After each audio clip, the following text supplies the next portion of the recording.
Hello guys, very very good morning. সবাই কেমন আছো? আশা করি সবাই ভালো আছো এবং সুস্থ আছো।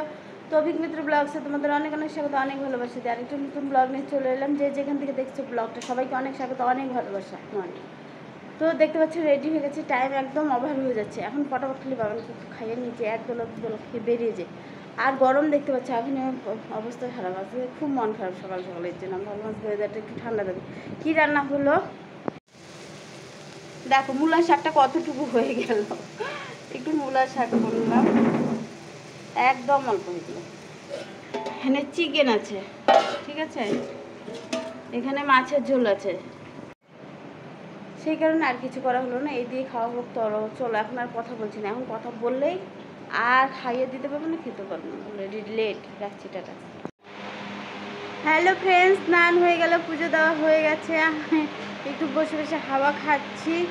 আর তোমাদের দাদাভাই ও হাওয়া না খেয়ে ভাত খাবো? হ্যাঁ, ভাতটা খাবো, সিঁদুরটা পরে নেই, তোমার জন্য অপেক্ষা করছিলাম। তো তোমাদের আগে স্নানে গেলাম, তোমাদের দাদাভাই একটু করলা ভেজে নিলাম।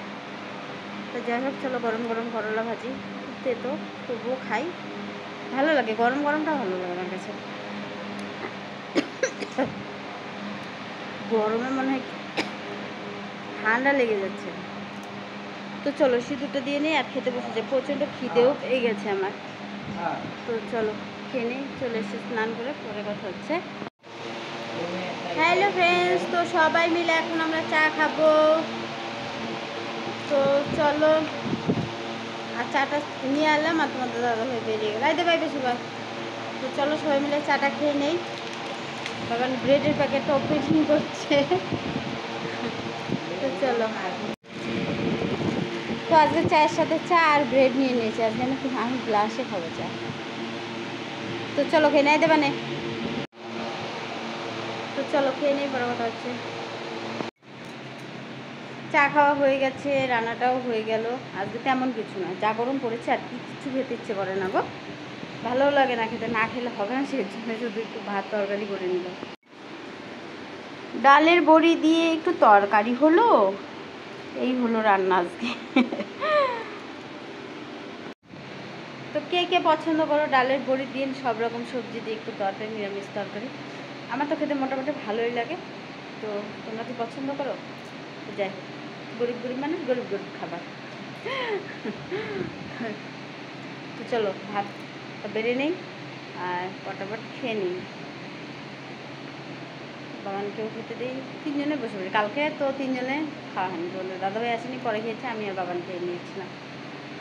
এতই কাজের ব্যস্ত, কী করা যাবে বলো, জীবনটাই এরকম। তো চলো খাওয়া দাওয়াটা শেষ করে নিই। হ্যালো ফ্রেন্ডস, তো খাওয়া দাওয়া হয়ে গেল। আজকে রাত্রে রান্নার দায়িত্বটা তোমাদের দাদাভাই নিয়েছিল। নিজেকে বলছে আজকে রান্নাটা একদম ভালো হয় না। বাবান বলছে, বাবা তুমি তো কোনো দিনও এরকম বলো না যে নিজে রান্না করে, নিজেই বলছে ভালো হচ্ছে না। একদম খারাপ হয়নি সেটা নয়, বাট আরও ভালো হতে পারতো, কারণ তোমাদের দাদাভাইয়ের হাতে রান্না তো ভালো, বলো। সেই জন্য বাবানও একটু অবাক হয়ে গেছে। আজকে রাতের রান্নাটা আমাকে করতে হয়নি, ওই করেছে। আসলে আজকে আমার হাতগুলো প্রচণ্ড ব্যথা ছিল। আমি বলছি আমার হাতগুলো খুব ব্যথা করছে গো, তাহলে পরে দেখলাম ওই রান্না বসিয়ে দিই। তো যাই হোক, আজকে তেমন কিছু একটা মেনু ছিল না। আর গরমের মধ্যে কিছু না খেতে ইচ্ছে করছে না, এটা হলো সব থেকে বড় কথা, কিচ্ছু খেতে ইচ্ছে করছে। সবাই একটু একটু করে ভাত খেয়েছে। তো যাই হোক, অত গরম আর ভালো লাগছে না। তো যাদের ঘরে এসে তারা তো শান্তিতে ঘুমোচ্ছে রাতে, আমার তো গরমে কষ্ট করতে হচ্ছে। আর কিছু বলবো না, সবাইকে গুড নাইট বলবো। আর সবাইকে বলবো, সব ভিডিওগুলো দেখছো কিন্তু কেউ লাইক করছে না, এটা সব দুঃখ লাগে গো। এত কষ্ট করে এত রাত জেগে জেগে ভিডিও করি, একটা লাইক করতে তার পয়সা লাগে না বলো। তো সবাইকে বলবো, যারা ভিডিওগুলো দেখো সবাই একটা করে লাইক করো। আর যারা এখনও চ্যানেলটাকে সাবস্ক্রাইব করেননি, সবাই চ্যানেলটাকে সাবস্ক্রাইব করে একটু বন্ধু করে নিন। Good night, tata, bye. সবাইকে ভালো থেকো সবাই।